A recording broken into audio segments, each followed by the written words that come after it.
les cris perçants, la nuit noire. Les villageois vivent le désespoir que cette horreur ne cesserait. Le village tremble sous les crimes, des sons lugubres résonnent sans fin.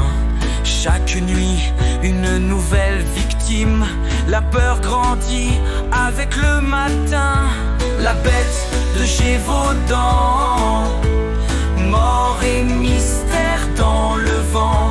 Personne ne sait vraiment si on survivra à ce tourment.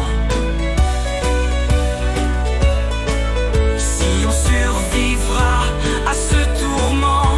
Les chasseurs traquent et piègent. Le roi promet une fortune en or, mais la bête se rit de leur sortilège. À chaque cri s'éteint un nouveau corps. Les années passent et restent sourdes. La forêt est un tableau vivant de la bête et de ses griffes lourdes. Un cauchemar persistant et suffocant. La bête de Gévaudan, mort et mystère dans le vent. Personne ne sait vraiment si on survivra à ce tourment. Si on survivra à ce tourment. Les larmes coulent dans la souffrance, l'espoir se fond dans la douleur. La bête triomphe avec arrogance en laissant partout la peur et la terreur. Dans l'ombre de chaque nuit, le vent murmure ses cris. Une bête va sûrement rôder ici. Elle est cachée sous la pluie.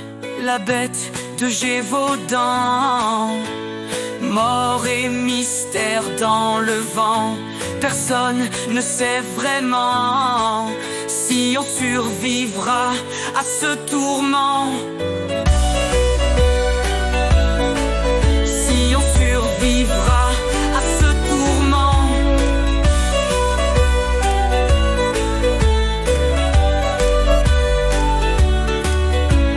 Des chasseurs bravant l'effroi sous l'ordonnance du roi.